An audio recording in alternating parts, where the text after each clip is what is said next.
Supposing you did not want to use the calculus approach, you may decide as well to use the sum of the n term approach, that is the sequence itself approach. So which you have the sum of the n, which is given as sum of n equals n on 2 bracket open 2y of a plus n minus 1 times d equals the term, the expression is this. So the quadratic expression n squared minus 8n. So we simplify this. Okay, so what you do is this 2 multiplies all this, so you'll be having and the n divide through, so that means you'll be left with this. So you have 2i of e,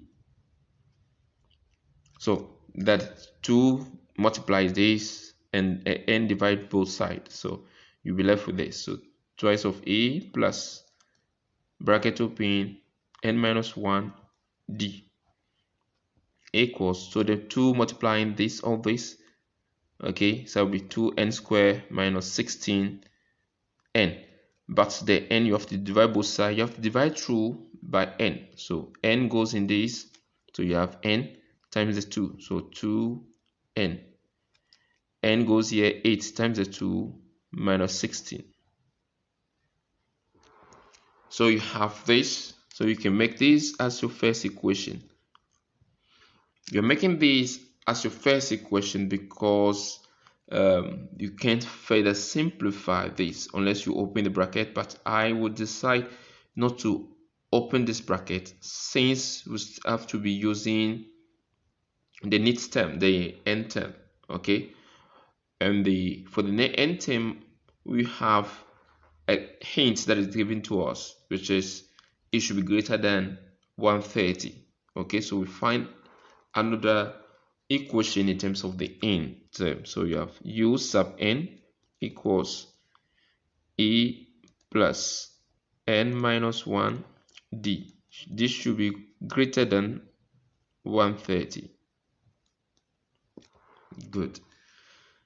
So with this, you realize that there is this and this are the same. They are common. Okay, they are common, but the only difference is the 2. So it means here you have twice of a inside this.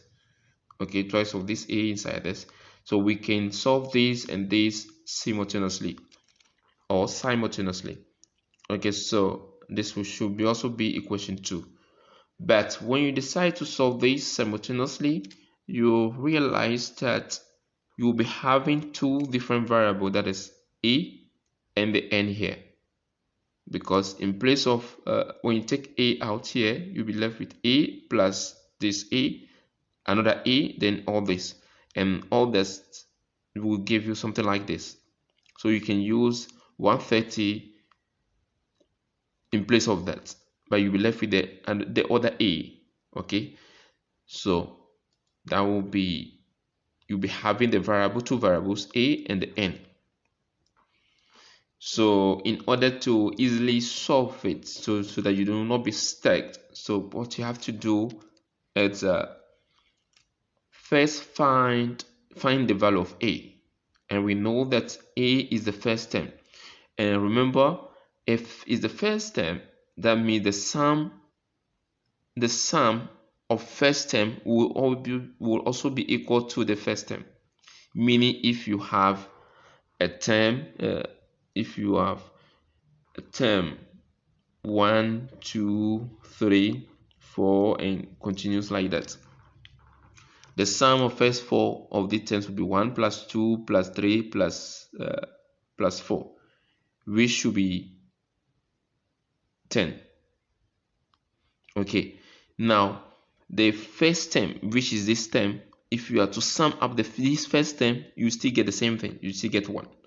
So that means that the sum of the first term should be equals to e, the first term, which should be equals to, then we use the expression. Okay, we use this expression, so we have 1 square, that means the n is 1 now, so 1 square minus 8 times 1, and that should be equals to -7.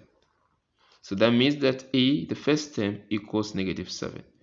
Then we use this -7, we put the -7 into any of the equations. So I will use the first equation, then result I get, then we put it in the second equation, because this is an inequality and we use the inequality will help us to get the n value.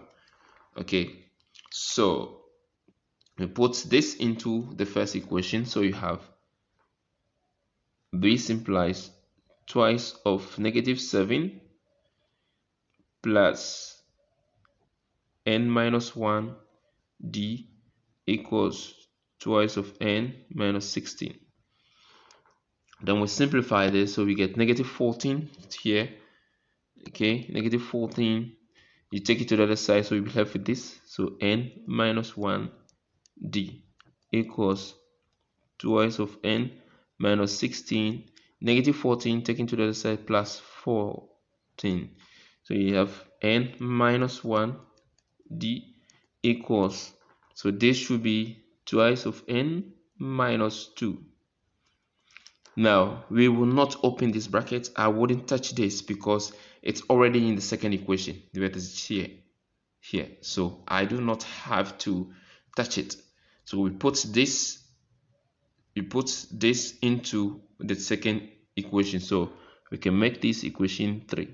So put 3 into the second, so you have u sub n should be equal to, the e is -7.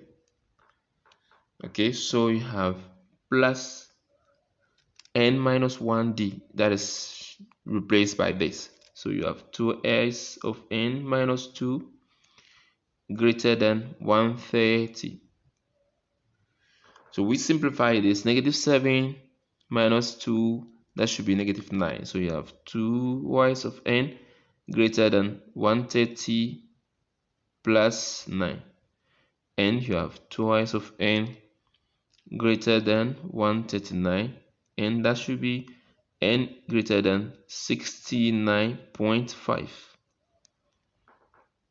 And 69.5, say that n should be greater than that, and n is a position, so a position cannot be a point as well. Anyway, so n greater than 69, that means that the least value of n is 70, because you're looking for the least value. N should be greater than 69.5, which will be 70. So therefore 70 is the least possible value.